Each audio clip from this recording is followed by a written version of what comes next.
விஜய் நினைப்பது போல் முதல் தேர்தலிலேயே ஆட்சியை பிடிப்பது என்பது அவ்வளவு எளிதல்ல. தனித்து நின்றால் விஜயால் ஆட்டத்தை கலைக்க மட்டுமே முடியும். ஆட்சியை பிடிக்க அவர் இன்னும் 5 வருடங்கள் பயணம் செய்ய வேண்டும்.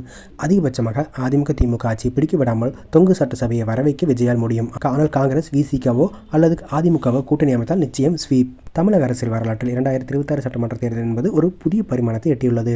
நடிகர் விஜய் தலைமையிலான தமிழக வெற்றிக் கழகம் களமிறங்கிய நிலையில் முதல் தேர்தலிலேயே ஆட்சி பிடிப்பது என்பது அவர் நினைப்பது போல் அத்தனை எளிதான காரியமல்ல என்று அரசியல் விமர்சகர்கள் கருத்து தெரிவித்து வருகிறார்கள். அரை நூற்றாண்டு காலமாக வேரூன்றி இருக்கும் திராவிட கட்சிகளின் கட்டமைப்பை 2 ஆண்டுகளில் தகர்ப்பது சாத்தியமற்றது. விஜய் தனித்து போட்டியிடும் பட்சத்தில் அவரால் வாக்குகளை பிரித்து ஒரு தொங்கு சட்டமன்ற சூழலை மட்டுமே உருவாக்க முடியும். இது மற்ற இருபெரும் கட்சிகளின் ஆட்சி அதிகாரத்தை தடுக்கும் ஒரு உத்தியாக மட்டுமே அமையும். விஜய் ஒரு முழுமையான அரசியல் சக்தியாக உருவெடுக்கவும் மக்களின் நம்பிக்கையை முழுமையாக பெறவும் இன்னும் குறைந்தது 5 ஆண்டுகள் நீண்ட பயணம் அவசியம்.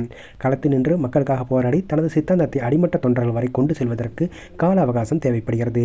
தனித்து போட்டியிடுவதால் கிடைக்கும் 15 முதல் 20% வாக்குகள் என்பது ஆட்டத்தை கலைப்பதற்கு போதுமானதை தவிர ஆட்சிக்கு தேவையான 118 இடங்களை நோக்கி அவரை அழைத்து செல்லாது. தற்போதைய சூழலில் விஜய் ஒரு கிங் மேக்கராக உருவெடுக்கவே அதிக வாய்ப்புகள் உள்ளது. இருப்பினும் கூட்டணி கணக்குகள் மாற்றினால் தேர்தல் முடிவுகளில் ஒரு ஸ்வீப் வெற்றிக்கு வாய்ப்புள்ளது. குறிப்பாக காங்கிரஸ் மற்றும் விடுதலை சிறுத்தைகள் போன்ற வாக்கு வங்கிகளை கொண்ட கட்சிகள் விஜயுடன் இணைந்தால் அது ஒரு பலமான 3வது அணியை உருவாக்கும். இல்லையெனில் பாஜக இல்லாத அதிமுகவுடன் கூட்டணி அமைந்தால் அது ஆளும் திமுக அரசுக்கு ஒரு மிகப்பெரிய சவாலாகவே அமையும்.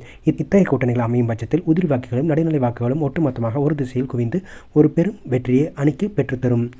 தமிழக அரசியல் தனித்தாட்சி என்ற முழக்கம் கவர்ச்சிகரமாகவே இருந்தாலும் யதார்த்தம் என்னவோ கூட்டணி ஆட்சி என்ற திசையை நோக்கி நகர்கிறது.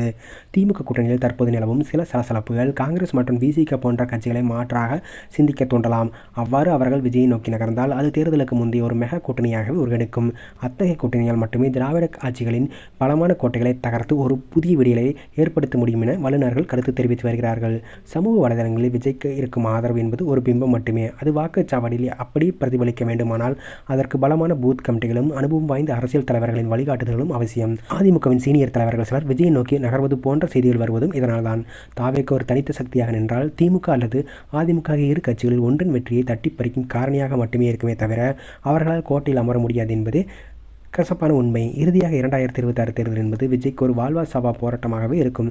அவர் தனது பிடிவாதத்தை குறைத்துக் கொண்டு காங்கிரஸ், விசிக அல்லது அதிமுக போன்ற பெரிய சக்தியுடன் கூட்டணி அமைத்தால் மட்டுமே ஆட்சி மாற்றம் என்ற அவரது கனவு நனவாகும்.